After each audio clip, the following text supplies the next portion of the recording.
ولا يحيى قد أفلح من تزكى وذكر اسم ربه فصلى بل تؤثرون الحياة الدنيا والآخرة خير وأبقى إن هذا لفي الصحف الأولى صحف إبراهيم وموسى. الله أكبر.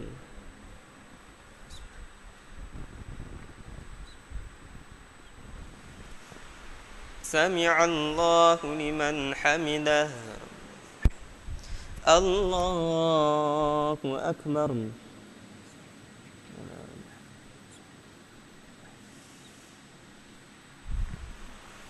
الله أكبر.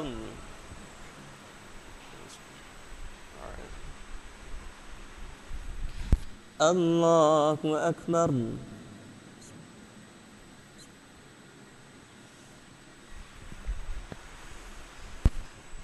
الله أكبر. بسم الله الرحمن الرحيم الحمد لله رب العالمين الرحمن الرحيم مالك يوم الدين إياك نعبد وإياك نستعين اهدنا الصراط المستقيم صراط الذين أنعمت عليهم غير المغضوب عليهم ولا الضالين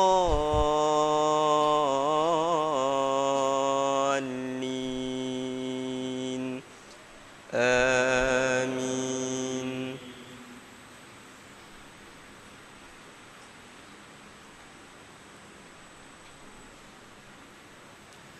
بسم الله الرحمن الرحيم قل يا أيها الكافرون لا أعبد ما تعبدون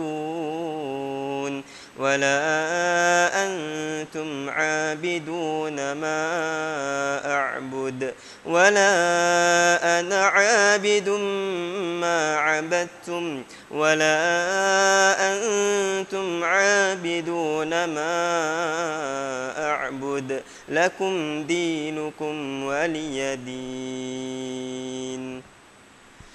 الله أكبر.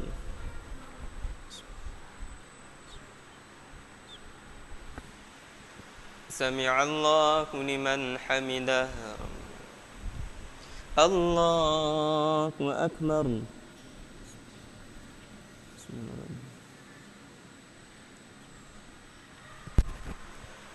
الله أكبر.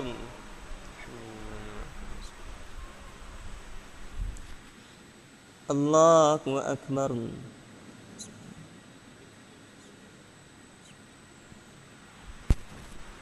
الله أكبر.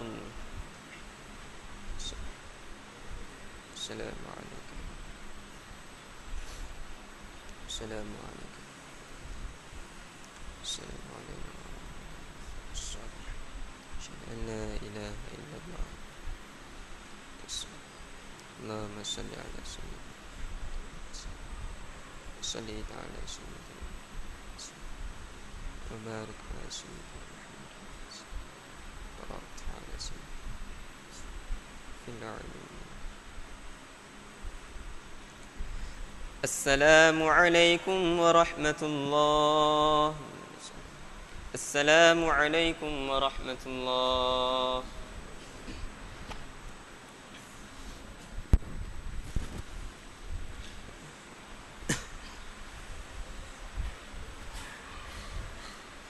الله أكبر. بسم الله الرحمن الرحيم الحمد لله رب العالمين الرحمن الرحيم مالك يوم الدين إياك نعبد وإياك نستعين اهدنا الصراط المستقيم صراط الذين أنعمت عليهم غير المغضوب عليهم ولا الضالين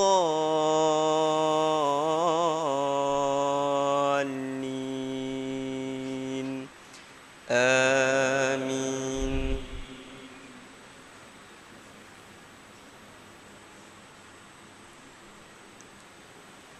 بسم الله الرحمن الرحيم قل هو الله أحد الله الصمد لم يلد ولم يولد ولم يكن له كفوا أحد.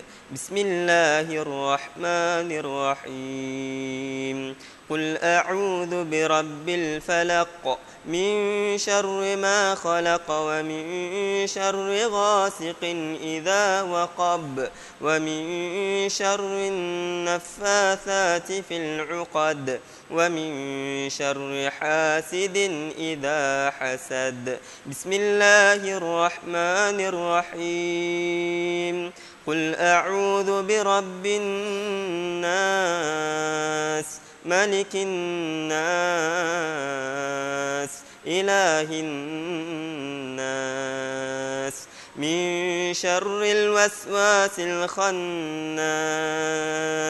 الذي يوسوس في صدور الناس من الجنة والناس.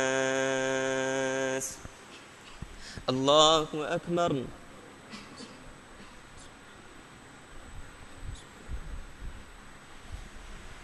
سمع الله لمن حمده. اللهم اهدنا فيمن هديت وعافنا فيمن عافيت وتولنا فيمن توليت وبارك لنا فيما أعطيت وقنا برحمتك شر ما قضيت إنك تقضي ولا يذل من وليت ولك الحمد. ونستغفرك ونتوب إليك. اللهم انصر الإسلام والمسلمين اللهم انصر الإسلام والمسلمين وأذل الشرك والمشركين ودمر أعداءك أعداء الدين. اللهم ولي أمورنا خيارنا ولا تول أمورنا شرارنا ولا تسلط علينا من لا يخافك ولا يرحمنا. اللهم مالك الملك تؤتي الملك من تشاء وتنزع الملك ممن تشاء وتعز من تشاء وتذل من تشاء بيدك الخير إنك على كل شيء قدير. اللهم عليك باليهود والنصارى ومن والاهم. اللهم إنهم قتلوا رجال المسلمين فاقتل رجالهم. اللهم إنا نجعلك في نحور أعدائنا ونعوذ بك من شرورهم. اللهم بدل شملهم وفرق جمعهم وشتت كلمتهم وزلزل أقدامهم وسلط عليهم كلبا من كلابك يا قهار يا جبار يا منتقم يا الله. اللهم يا منزل الكتاب ويا مجري السحاب ويا هازم الأحزاب اهزمهم وانصرنا عليهم. وصلى الله على سيدنا محمد وعلى آله وصحبه وبارك وسلم. الله أكبر.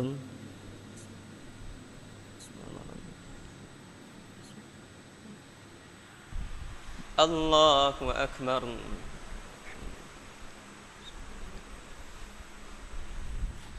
الله أكبر.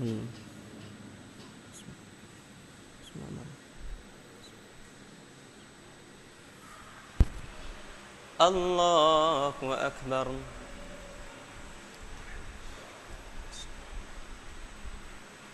السلام عليكم. السلام عليكم. لا إله إلا محمد رسول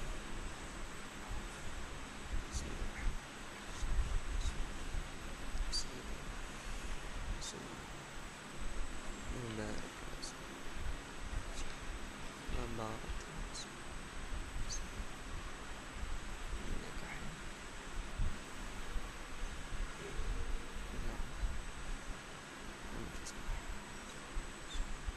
السلام عليكم ورحمة الله. السلام عليكم ورحمة الله. الحمد لله الذي لم تخلق الله العظيم الذي لا إله إلا هو. الفاتحة. أعوذ بالله من الشيطان الرجيم. بسم الله الرحمن الرحيم. الحمد لله الرحمن الرحيم مالك يوم الدين. إياك نعبد وإياك نستعين. اهدنا الصراط المستقيم صراط الذين أنعمت عليهم غير المغضوب عليهم ولا الضالين. أعوذ بالله من الشيطان الرجيم. بسم الله الرحمن الرحيم. الحمد لله رب العالمين حمدا يوافي نعمه ويكافئ مزيده. يا ربنا لك الحمد كما ينبغي لجلال وجهك الكريم وعظيم سلطانك. اللهم صل وسلم على سيدنا محمد طب القلوب ودوائها وعافية الأبدان وشفائها ونور الأبصار وضيائها وعلى آله وصحبه وسلم تسليما كثيرا برحمتك يا أرحم الراحمين. اللهم ربنا تقبل منا إنك أنت السميع العليم. ربنا واجعلنا مسلمين لك ومن ذريتنا أمة مسلمة لك وأرنا مناسكنا وتب علينا إنك أنت التواب الرحيم. اللهم بارك لنا في شهر رمضان وأعنا فيه على الصيام والقيام وغض البصر وحفظ اللسان وارزقنا ليلة القدر برحمتك يا أرحم الراحمين. اللهم إنا نسألك رضاك والجنة ونعوذ بك من سخطك والنار. اللهم إنك عفو كريم حليم تحب العفو فاعف عنا وعن والدينا ولمشايخنا ولجميع المسلمين والمسلمات. اللهم اختم لنا بحسن الخاتمة ولا تختم علينا يا الله بسوء الخاتمة. اللهم ارحمنا بالقرآن واجعله لنا إماما ونورا وهدى ورحمة. اللهم ذكرنا منه ما نسينا وعلمنا منه ما جهلنا وارزقنا تلاوته آناء الليل وأطراف النهار واجعله لنا حجة يا رب العالمين. اللهم اجعلنا من أهل الشفاعة النبي صلى الله عليه وسلم. ربنا آتنا من لدنك رحمة وهيئ لنا من أمرنا رشدا. ربنا ظلمنا أنفسنا وإن لم تغفر لنا وترحمنا لنكونن من الخاسرين. اللهم انصر إخواننا في غزة. اللهم انصر إخواننا في غزة. اللهم انصر إخواننا في غزة. ربنا أفرغ علينا صبرا وثبت أقدامنا وانصرنا على القوم الكافرين. أنت ولينا فاغفر لنا وارحمنا وأنت خير الغافرين. ربنا آتنا في الدنيا حسنة وفي الآخرة حسنة وقنا عذاب النار. وصلى الله على خير خلقه سيدنا محمد وعلى آله وصحبه أجمعين. سبحان ربك رب العزة عما يصفون وسلام على المرسلين والحمد لله رب العالمين. تقبل الله منكم.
أعوذ بالله من الشيطان الرجيم بسم الله الرحمن الرحيم السلام عليكم ورحمة الله وبركاته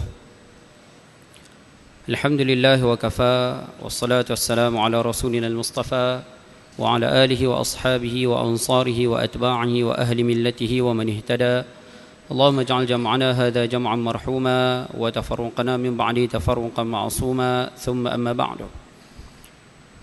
Alhamdulillah, kita rafakkan kesyukuran kepada Allah Subhanahu wa taala.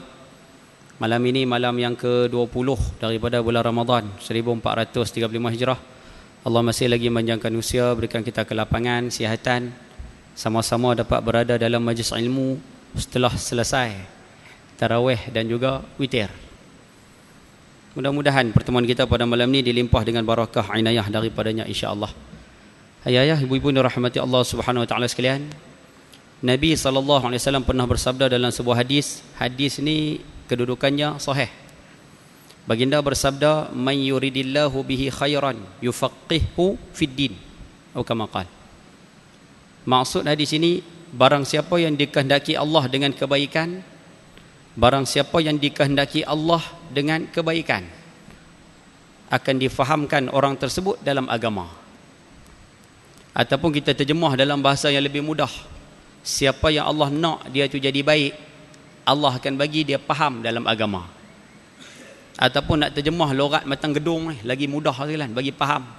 Siapa yang Allah nak dia tu jadi elok, siapa yang Allah nak dia tu jadi baik, siapa yang Allah nak dia tu jadi calon penghuni syurga, Allah akan bagi dia peluang duduk dalam majlis ilmu. Dia tak kalut dengan anak, dia tak kalut dengan cucu, dia tak kalut dengan kanji hak tadi makan tak habis. Dia tak kalut dengan benda-benda tersebut, dia boleh duduk majlis ilmu. Tu tanda Tuhan nak bagi dia tu jadi orang baik. Kalau dia boleh duduk, tu tanda Tuhan nak bagi dia jadi orang baik. Kalau isteri dia boleh duduk, Tuhan nak bagi isteri dia jadi orang baik. Kalau anak dia boleh duduk, tu tanda Tuhan nak bagi anak dia jadi orang baik. Sebab itu bila kita dapat rezeki kurniaan, nikmat duduk dalam majlis ilmu, paling kurang sebutlah alhamdulillah. Boleh kono? Sebab nikmat yang kita dapat malam ini tak semua manusia dapat. Satu. Yang kedua, nikmat yang kita dapat malam ini, malam esok belum tentu lagi kita dapat. Understand? Oh, bahasa Inggeris pun boleh sini. Baik. Ayah-ayah, ibu bunda rahmati Allah SWT sekalian. InsyaAllah tazkirah kita setengah jam ya. Macam mana sedap ke tak sedap ke silah, setengah jam je insyaAllah. Baik, kalau terlajak sikit minta maaf banyak-banyak. Malam ni saya nak bawa pada ibu sekalian, kita nak bincang berkaitan dengan satu hadis Nabi SAW, yang mana hadis tu saya rasa cukup sesuai kita nak bincang di matang gedung malam ni. Hadis yang membicarakan berkaitan dengan adab hidup di dalam masyarakat. Kita nak bicara apa tanggungjawab kita, apa hak kita, apa yang kita perlu buat kepada masyarakat Islam yang ada di matang gedung ni. Kita sebagai orang Islam, apa tanggungjawab kita kepada orang Islam yang lain di matang gedung ni?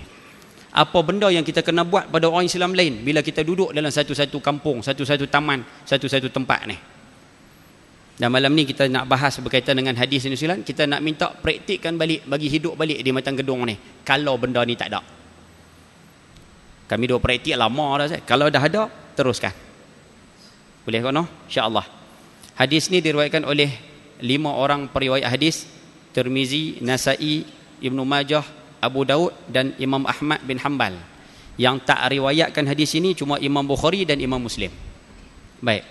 An Abi Hurairah radhiyallahu anhu qala qala Rasulullah sallallahu alaihi wasallam, haqqul muslimi 'alal muslimi sittun. Daripada Abu Hurairah radhiyallahu anhu, Nabi sallallahu alaihi wasallam bersabda, hak ataupun tanggungjawab orang Islam kepada orang Islam yang lain ada 6 perkara. Tanggungjawab kamu bila duduk dalam masyarakat ada 6 benda yang kamu kena buat. Qila wa ma hunna ya Rasulullah. Para sahabat bila dengar ni pakat tanya, apa benda ya Rasulullah? Benda apa 6 perkara tersebut? Nabi sebut satu persatu, kita akan bahas satu-satu silalah insya-Allah dalam tempoh masa setengah jam ni. Nabi sebut yang pertama, idza laqitahu fasallim alaihi. Bila kamu jumpa orang Islam yang lain, fasallim alaih, bagi salam pada dia. Terjemah mudah, jumpa bagi salam. Tu adab, tu tanggungjawab, tu hak kamu bila jumpa orang Islam lain. Jumpa orang Islam, bagi salam. Sebab tu kita minta kalau boleh di Matang Gedung ni kita ubah budaya hoi tu Ustaz. Hoi tu kita minta buang kan. Kan? Hoi, buat apa tu? Hoi, duk hoi tu kita minta buang lah. Boleh kau no? Cemarah nampak gaya Ustaz lah. Kita minta kalau boleh budaya hoi tu buanglah. Kita nak minta gantikan dia dengan salam. Kerana salam ini adalah tahiyah yang datang daripada Islam. Salam ni adalah benda yang diajar oleh agama kita. Bila jumpa orang Islam lain, bagi salam. Assalamualaikum. Boleh silakan no? Dan kita minta budaya ni periduk balik silakan. Tapi Nabi sebut satu di antara tanda akhir zaman berkait dengan salam ni, manusia bagi salam. Tapi an yusallima alal ma'arif, manusia bagi salam, tapi dia bagi salam dekat orang yang dia kenal sahaja. Hak kenal dia jumpa, dia bagi salam. Hak tak kenal dia jumpa, beretuh bau dia tak kata apa. Tu bila mari akhir zaman, salam akan jadi macam tu. Cuma kita nak minta malam ni ayah sekalian, periduk balik budaya salam tu. Jumpa orang, Assalamualaikum. Dan orang yang mendengar salam, bila dah dapat salam tersebut, jawab salam tersebut. Cara nak jawab simple. Wa idza huyyitum bi tahiyyatin fahayyu bi ahsana minha aw rudduha. Bila orang bagi salam kepada kamu, kamu nak jawab salam, jawab lebih baik daripada hak dia bagi tu. Dia bagi salam, Assalamualaikum. Kita yang dengar ni paling kurang jawab Waalaikumsalam warahmatullah. Bagi lebih satu daripada hak dia bagi tu. Kalau dia bagi penuh, Assalamualaikum warahmatullahi wabarakatuh, Ustaz, kita kena jawab lebih satu daripada hak dia bagi tu. Waalaikumsalam warahmatullahi wabarakatuh wa maghfiratuh wa ridwanuh. Bohlah bagi panjang. Kalau tak mampu Ustaz, tak mampu jawab sama panjang. Assalamualaikum, waalaikumsalam. Assalamualaikum warahmatullah, waalaikumsalam warahmatullah. Jawab bagi sama panjang. Yang kita tak nak Ustaz, kawan yang bagi salam punya panjang. Assalamualaikum warahmatullahi wabarakatuh. Yang dengar jawapan ni, yang dengar ni bagi jawab balik. Waalaikumsalam. Oh, hak tu kita tak mau salah. Matang Gedung tak ada kau noh. Nak serius sangat pun pukul 10.30 dah salah. Kan? Kalau kuliah 9.30 gagah kira 10.30 ni kita kena melawak lah sikit salah noh. Kan? Tidak lena. Tambah lampu pula gelap macam ni sekarang kan. Boleh faham sekat tu noh? Minta bagi salam. Baik. Hukum bagi salam sunat. Hukum menjawab salam wajib. Yang ni kita tak mau bicara dah sebab masing-masing maklum. Cuma sikit ilmu kita nak kongsi. Hukum bagi salam yang sunat lebih besar pahala daripada hukum jawab salam yang wajib. Hukum bagi salam yang sunat ni pahalanya lebih besar daripada hak bagi jawab salam hak wajib tu. Dan dalam Islam Musliman ada beberapa benda sunat yang lebih besar pahala daripada benda wajib. Kita nak kongsi sikitlah bagi nampak. Salah satu dia salam. Nah, salam yang bagi tu sunat tapi pahalanya lagi besar daripada pahala hak jawab tu. Satu. Yang kedua, benda sunat lebih besar daripada benda wajib. Ayah jadi tok imam. Hukum jadi tok imam wajib sebab tak ada tok imam tak boleh sembahyang jemaah. Hukum jadi tok Bilal sunat. Kalau tak bang tak azan pun boleh sembahyang jemaah. Tapi pahala tok Bilal lebih besar daripada pahala tok imam. Sedangkan tok Bilal tu sunat sahaja. Dua. Ni kita nak sebut contoh pahala sunat lagi besar pada wajib. Di antara contoh lain, ayah-ayah mari main masjid, main pukul 6.30. Asar pun dah semayang, minta maaf, asar pun dah semayang, maghrib tak masuk waktu lagi. Mari masjid 6.30, pergi di pencong tu, pergi dekat tu, ambil wuduk.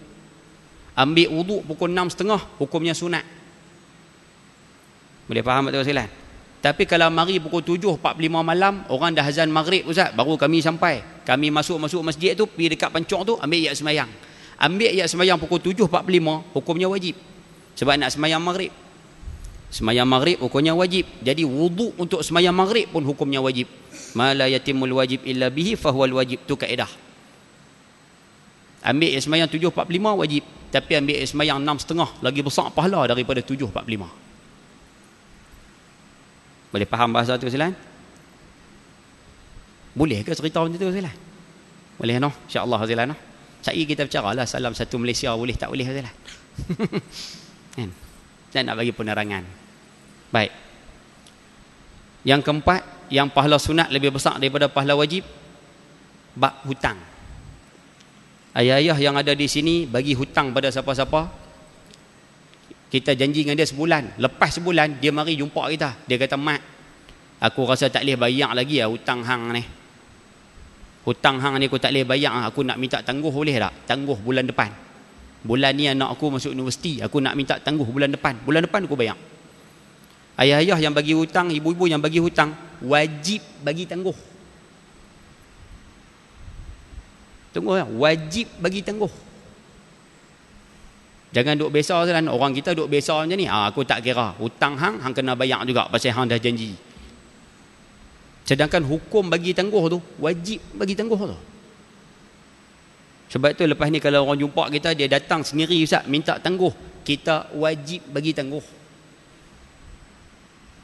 Boleh faham tak? Malingkan kalau dia tak mari minta tangguh, tak mari minta apa, kita boleh minta lah pada dia. Ni dia mari mengadap kita, dia mari jumpa kita, minta tangguh, wajib kita bagi tangguh. Tapi kalau dia mari jumpa kita, dia minta tangguh, ayah kata macam ni, hang hutang aku 10,000 kan, tak apalah, kira halal.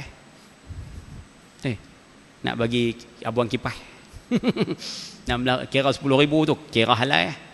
Halal 10,000 tu ustaz, hukum menghalalkan hutang tu sunat sahaja. Tapi pahala menghalalkan hutang lagi besar daripada pahala menangguhkan hutang lah. Boleh dapat sekat tu silang? Nah, kita nak sebut ringkas-ringkas silang.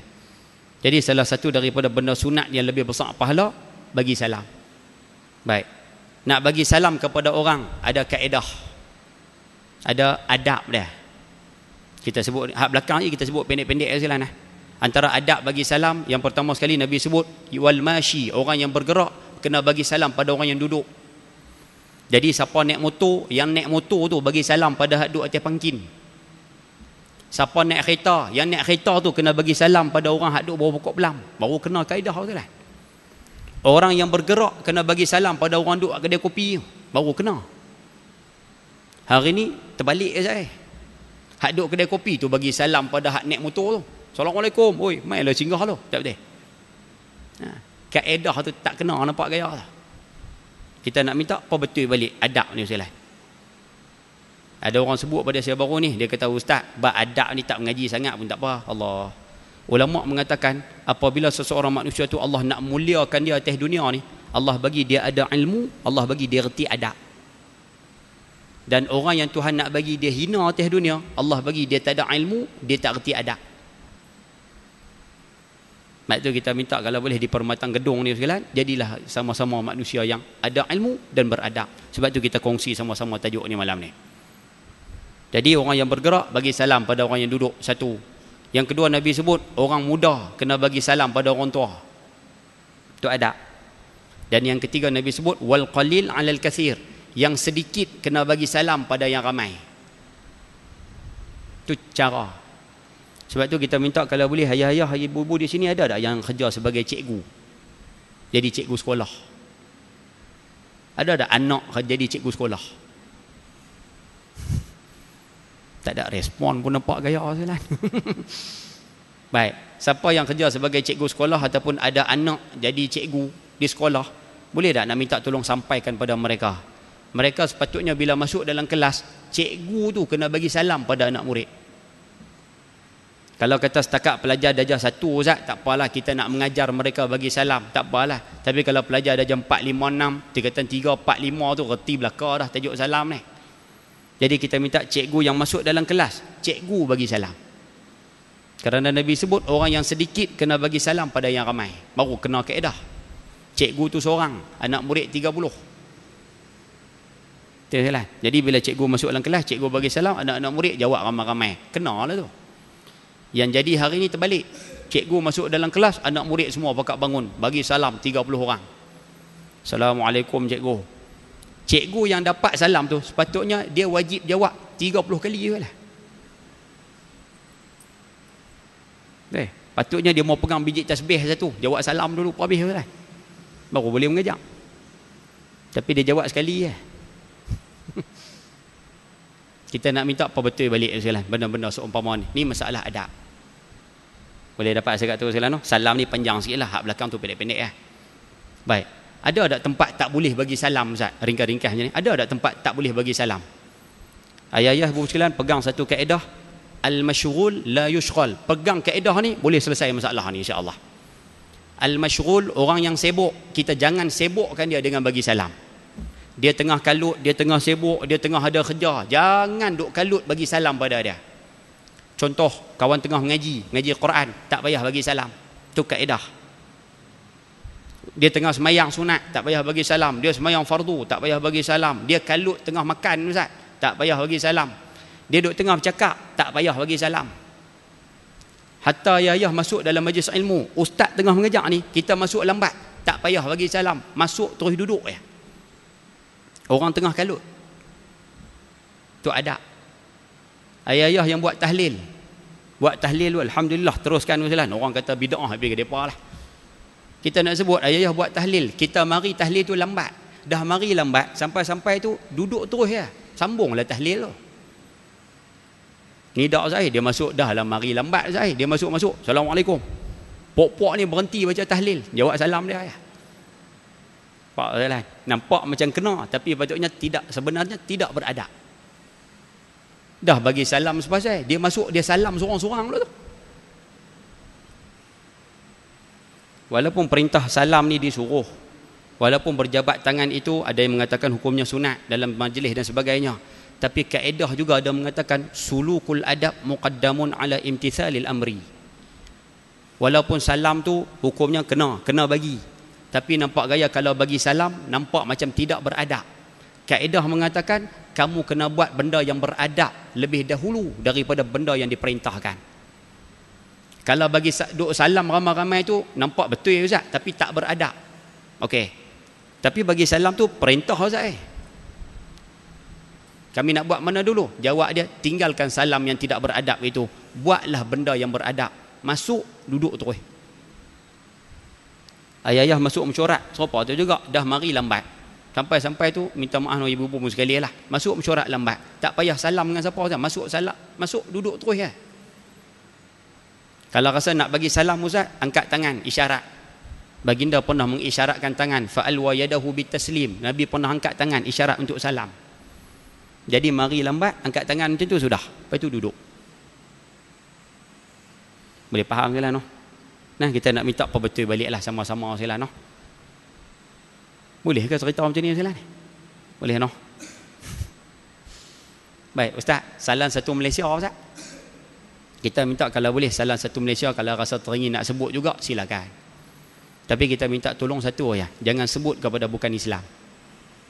Kerana perkataan As-Salam itu nama Allah. Allahumma antas salam. Ya Allah, kamulah Tuhan As-Salam. Wa minkas salam, daripada kamu datangnya keselamatan. Wa ilaika ya'udus salam, kepada kamu akan baliknya segala keselamatan.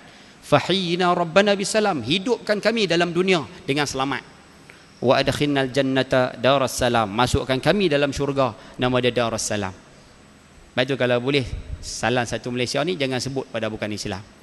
Tapi lagi cantik ni pandangan peribadi, tu saya sebut terus lah senang. Boleh ke no? Macam marah nampak gaya. Sungguh ke lah. No, boleh no? Insya-Allah mudah-mudahan sama-sama dapat buat. Satu, jumpa orang lepas ni bagi salam. Satu. Yang kedua Nabi sebut wa idza da'aka fa'jibhu, tanggungjawab kamu dalam masyarakat. Yang kedua, bila orang jemput makan kenuri, pi makan. Orang jemput makan kenuri, pi makan kenuri. Dan kenuri dalam Sahih Muslim disebutkan, kenuri yang wajib kita kena pi ni satu ya. Kenuri kahwin. Disebut walimah, kita terjemah mudah kenuri kahwin. Kenuri ni wajib kena pi.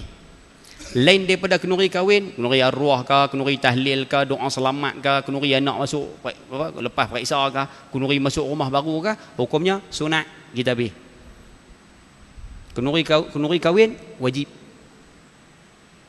Baru ni kami mengaji dengan Syekh Nuruddin Marbu Al-Banjari Al-Makki hafizahullah. Orang tanya dia tentang soalan, Syekh, bila mari bulan Syawal, kadang-kadang orang buat kenuri kahwin, kami puasa sunat. Nak buat macam mana? Nak kena buka kenuri tu ke? Nak buka kenuri pula dah. Nak kena buka puasa tu pergi makan kenuri ke? Ataupun kami duduk di rumah tak pergi makan kenduri. Sedangkan puasa tu puasa sunat, tak pergi makan kenduri, benda tu benda wajib, jadi berdosa.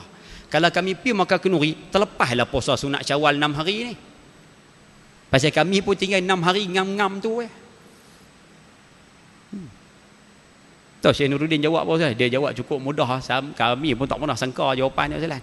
Dia kata undangan memenuhi kenduri tersebut, undangan kenduri ni, dia kata kita pergi suar muka. Dia terjemah bahasa mudah dia macam tu lah. Dia kata kita pergi suar muka. Suar muka tu dikira memenuhi undangan tu. Makan tak makan, nombor 2. Jadi kalau kita pergi makan kenduri Ustaz, orang panggil makan kenduri, pergi suar muka tu dikira memenuhi undangan. Tu Ustaz, makanan pun kami tak jamah pula, dah kami puasa. Teruskan puasa dia kata. Tapi sampul bagilah. Kan? Sampul tu bagilah Ustaz, dah pergi makan kenduri ni. Dia jawab cukup mudah kan. Kita pun oh macam tu. Sebab tu kita minta kalau boleh Ustaz, kenduri yang bersifat wajib ini orang jemput pi. Ayah-ayah yang ada di sini semua pakat pi belakang dah. Cuma kita nak sebut sedikit Ustaz, ni masalah yang berlaku hari ni nah. Kadang-kadang kenduri yang hukum wajib, kadang-kadang dia boleh jatuh sampai tahap haram kita pergi. Kenduri hak wajib tu kadang-kadang boleh jadi haram. Bila Ustaz? Bila dalam majlis kenduri tu ada benda maksiat. Terjemah mudah, kalau ada majlis maksiat, ayah-ayah tak pi pun tak apa, ibu-ibu di belakang tak pi pun tak apa dah. Contoh maksiatnya apa Ustaz? Minta maaf sebut noh, kasar segala bunyi. Dia bersanding lah. Bersanding tu salah ke Ustaz? Bersanding tu tak salah. Tapi kita minta tolong, nak bersanding pukul 11.30 pagi. Waktu tak ada siapa lagi mari ke makan kenduri, waktu adik-beradik saja yang ada, bersandinglah waktu tersebut, tak ada masalah.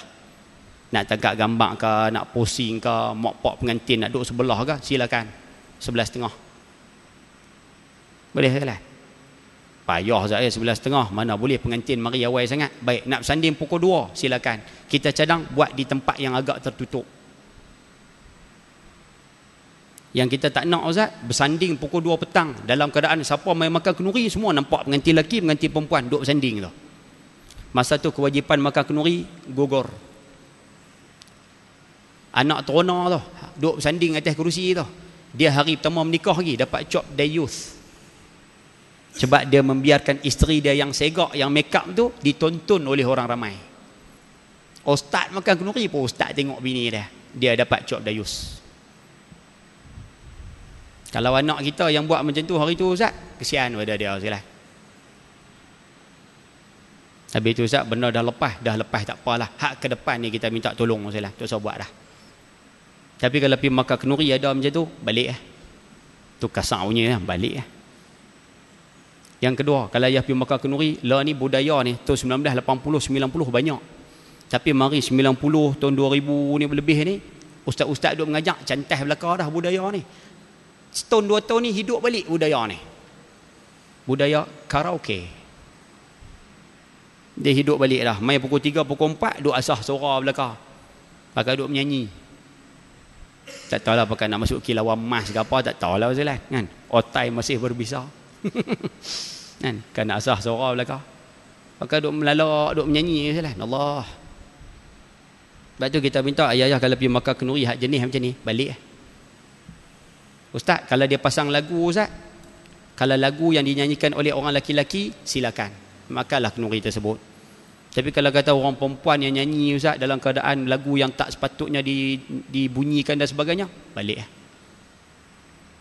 Quran Ustaz, baik. Ayah-ayah yang mana buat kenduri, ibu-ibu yang mana buat kenduri kahwin, kita cadang Quran tak usah pasang.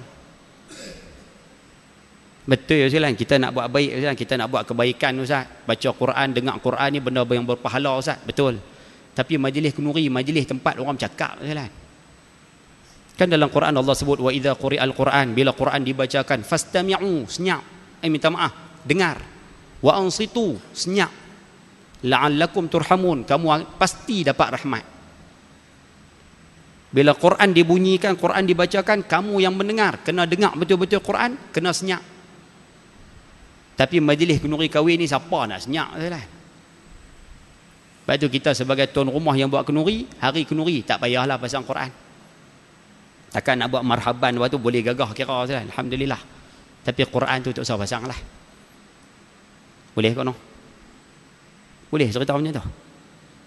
Nak bagi ringkas, nak baca dalil satu-satu, dia makan masa sajalah. Kita peringkas macam tu lah.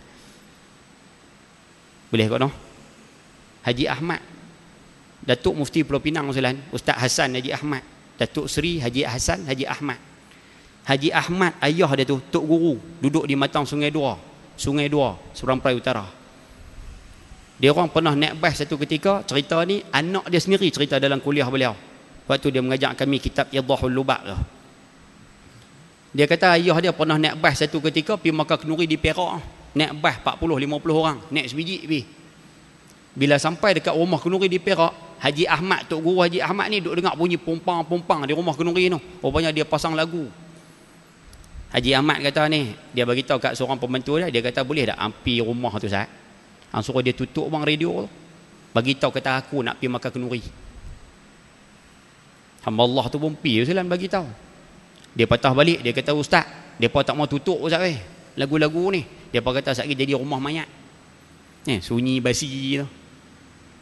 Apa dia buat Ustaz? Dia kata lah ni macam ni lah. Dia bagi tahu kat driver, lah ni macam ni lah. Kita balik Lah kita balik Pok-pok belakang ni pakai duk riau belakang kan. Ustaz lapar Ustaz. Oi. Mari pada Johor bukannya masak apa. Mari tu semata nak makan nasi Dia jawab mudah. Dia kata hampa balik masak di rumah. Balik sungguh lah. Seminggu kemudian jumpa balik dengan Tuan Kenuri ni. Tuan Kenuri tu jumpa Haji Ahmad ni, tanya, Ustaz, hari tu Ustaz mari rumah saya Kenuri pasal apa Ustaz tak pergi makan? Dia jawab mudah ya. Dia kata dah hang tak tutup lagu tu, aku tak makan. Pak Zelan, keras lah. Dan kita nampak gaya Zelan sekali-sekala kena juga bertegas dalam bab seumpama ni. Saya minta maaf no, saya bab terang Zelan lah. Walaupun yang makan kenduri tu rumah adik-beradik sendiri, rumah mak menekan sendiri, tapi kalau dia pasang lagu, kita balik. Kita tengok nampak benda tak cantik lah, tengah makan kita berhenti, kita balik. Depa nak marah, nak buat macam mana lah. Itu kita harap di Matang Gedung pun sama-sama lah kita jaga benda ni lah. Boleh tak no? Nak suruh berhenti dah kau macam mana lah. Allahu Akbar. Peringkas lah insya-Allah nah. Baik, dua selesai. Yang ketiga Nabi sebut wa idza stansahaka fansah lahu. Kat aku sebelah dah, betul lah. Nabi sebut yang ketiga, tanggungjawab kamu bila orang minta nasihat, bagi nasihat. Yang ni kita tak payah ulas lah. Orang mari rumah kita minta pandangan, minta idea, minta nasihat, minta teguran, bagilah nasihat, pandangan, teguran tersebut setakat mana kita mampu. Jangan jawab kata tak tahu. Jangan jawab kata cari orang lain lah. Jangan Ustaz. Bagilah setakat mana yang kita mampu. Itu tanggungjawab kita kena bagi kepada dia. 3. Yang keempat, budaya ni tak ada dah di Matang Gedung ni. Kita minta periduk balik. Baginda bersabda wa idza atasa fahamidallah, bila seseorang tu bersin dia ucap alhamdulillah, fashammithu, yang mana dengar jawab yarhamukallah. Kita minta budaya ni periduk balik di qaryah kita ni Ustaz. Dengar hamba Allah tu bersin, dia sebut alhamdulillah, kita yang dengar ni jawab pada dia yarhamukallah.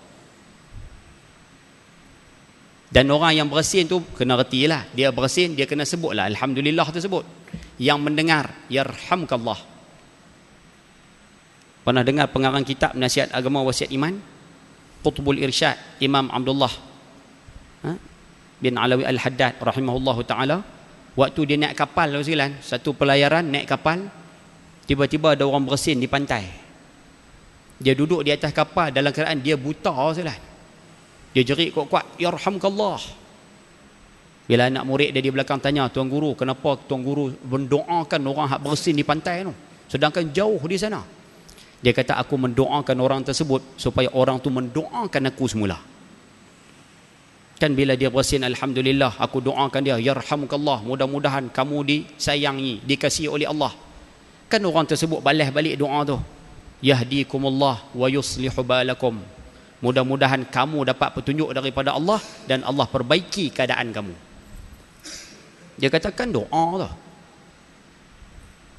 Pernah dengar Syekh Zainal Asri?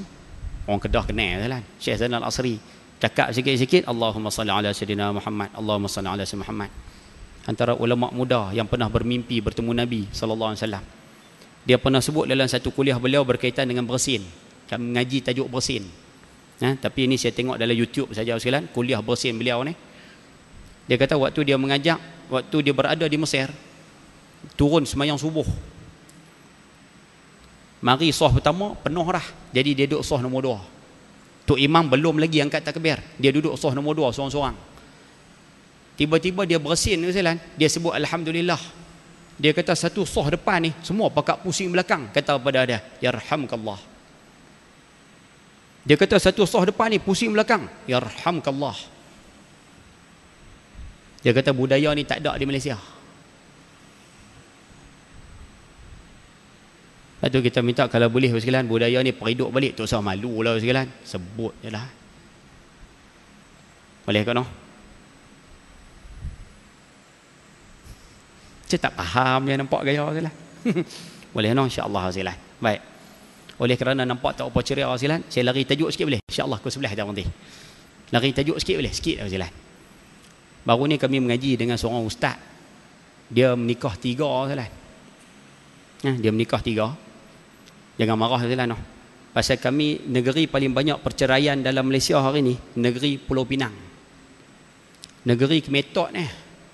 Tapi negeri paling banyak perceraian. Sebab tu kita minta hari ni ilmu ni kita kongsi sikit-sikit sekalian. Ayah-ayah yang mana yang veteran tak ada masalah dah. Cuma nak minta bagi tahu dekat anak lelaki atau anak perempuan hak nikah ya. Depa perlukan sangat ilmu seumpama ni. Ayah-ayah ibu-ibu okey belaka dah. Dia kata ustaz yang mengajak ni sebut, dia kata orang lelaki orang perempuan bila menikah ni, dia kata mudah ya. Orang lelaki-lelaki bila kahwin nak bagi bahagia hidup rumah tangga, ingat 2 benda.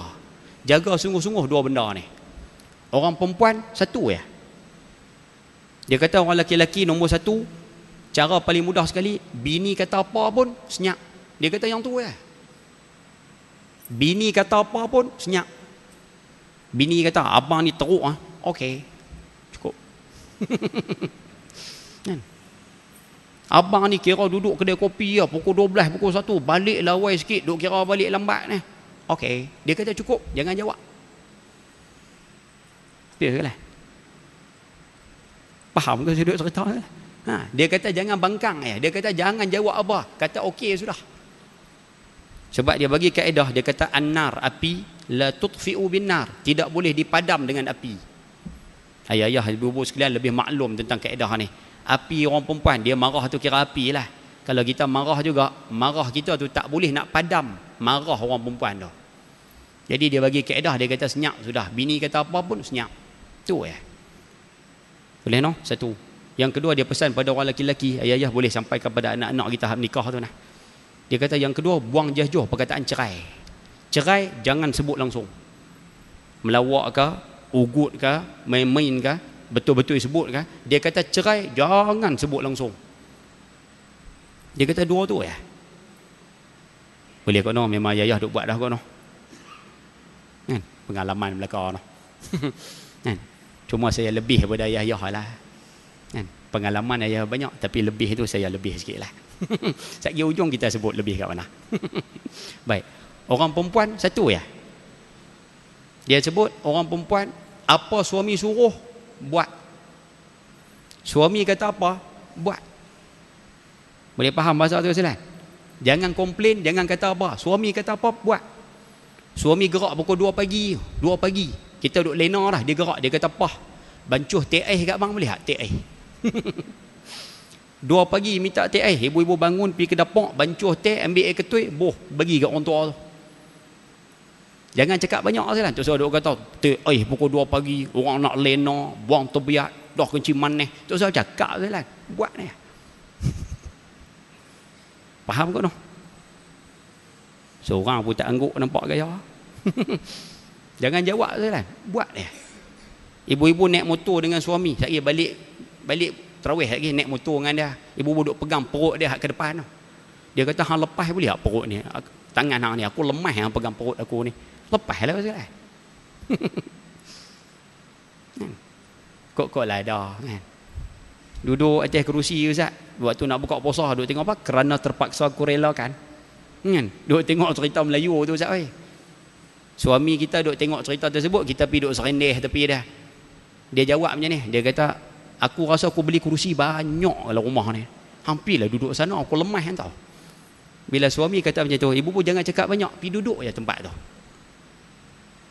Boleh ke no? Nampak macam tak faham je, nampak gaya. Boleh faham no? Angguk pun tak, geleng pun tak. Boleh faham ke no? Dia kata sebulan buat gulai buah bendi, buat sudah lah sekali. Dia kata aku tak mau gulai terung, aku tak mau gulai timun, aku nak gulai bendi sebulan. Ibu buat dia. Tak usah duk kata cemuih lah, boring lah, tak ada look lain ke apa. Tak payah cakap, buat sudah. Boleh ke no? Boleh. Tu kau faham dah, nampak gaya tu.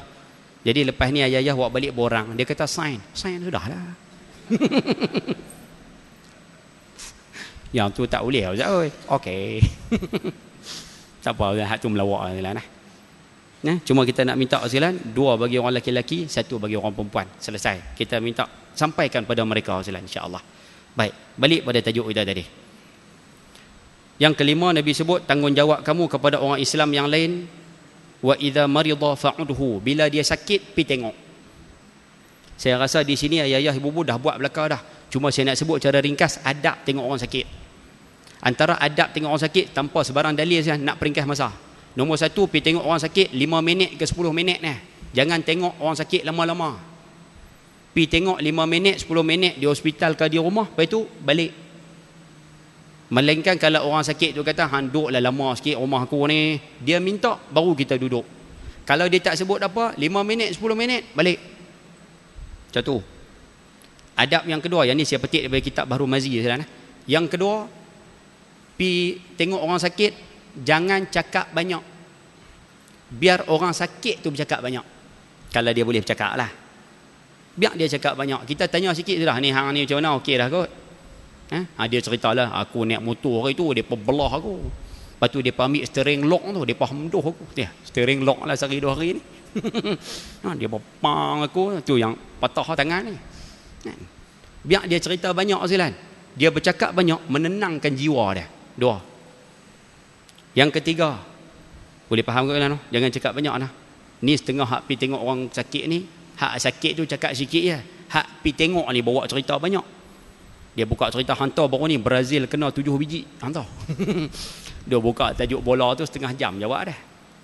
Yang ketiga, isteri orang sakit tu hidang makan. Kita sebagai tetamu jangan makan depan orang sakit tu.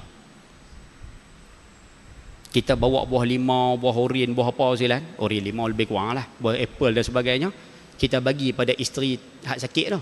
Isteri dia pi masuk dalam dapur tu, duk ambil duk basuh apa semua. Dia belah buah apple, dia belah buah limau. Dia hidang balik pada kita depan orang sakit. Kita sebagai orang yang mari tengok ni, jangan makan silan. Kerana Syekh Idris Al-Marbawi sebut dalam kitab Bahrul Mazi, siapa yang makan makanan depan orang sakit, dia menghilangkan pahala melawat orang sakit. Habis itu tak payah makan Ustaz, tak usah makan. Kalau nak makan juga, kita cadang keluar daripada bilik orang sakit tu. Macam ayah duk buat sekarang, pergi tengok orang sakit, bila keluar daripada bilik orang sakit tu, duduk di ruang tamu, bini dia hidang ayak teh. Hak tu balon. Sebab tuan sakit tu duduk dalam bilik, dia tak nampak. Ya silakan. Hak kita duk tengok banyak, duk pergi metro je. Dah bawa buah pelam apa semua cantik dah. Bini orang sakit tu duk potong cantik. Hak mari tengok ni, dia duk makan buah depan orang sakit tu. Dia kata sedap buah apple ni tu. Dia seorang duk kunyah. Hak sakit tu duk telan ajak liok ni. Tu tak ada adab tu. Betul Ustaz no? Insya-Allah. Yang keempat, cakap benda-benda yang menyeronokkan orang sakit. Maknanya kita tengok orang sakit, cakap agak elok kat dia Ustaz. Insya-Allah seminggu lepas ni boleh main mengaji. Hang tak ada seminggu ni sunyi masjid hang tahu. Masjid buka lampu penuh pun tak bercahaya sebab hang tak ada. Sembang bila Ustaz. Bagi dia seronok. Hang tahu dah ustaz seminggu duk cari hang ni. Padahal ustaz tak cari pun, saja bagi seronok Ustaz. Yang kita tak nak, cakap benda-benda yang mendukacitakan dia. Yang tu kita tak mau. Ayah-ayah duk pegang kaki dia, lepas tu duk cakap, sejuk nampak gaya kaki hang. Oh jangan Ustaz. Jangan. Mendukacitakan dia. Boleh dapat guna tu adab. Kemudian yang kelima, ayah-ayah yang ada di matang gedung ni ada yang bertugas sebagai penggali kubur. penggali kubur, tukang mandi mayat, apa hak uruskan keng kapan apa semua ni, ada tak jenis-jenis tu? Baik. Tak ada tak apalah. Siapa yang bertugas, saya sebut tadi lah, tugasan dia, tugas keng kapan, penggali kubur apa semua ni, orang macam ni makruh tengok orang sakit. Faham bahasa? Orang macam ni makruh tengok orang sakit. Penggali kubur makruh dia pergi tengok orang sakit. Kalau dia pergi tengok juga, sekali orang sakit fikir dua, dia ni mari tengok aku ke nak main ukok badan aku banyak mana ni. Jadi orang macam ni Ustaz, yang berkait dengan kematian ni makruh dia tengok orang sakit. Melainkan kalau orang sakit tu panggil dia, tanya tentang dia, masa tu penggali kubur ni pilah tengok orang sakit. Tapi kalau tak sebut, tak tengok, tak tanya, tak apa Ustaz, makruh dia pergi tengok.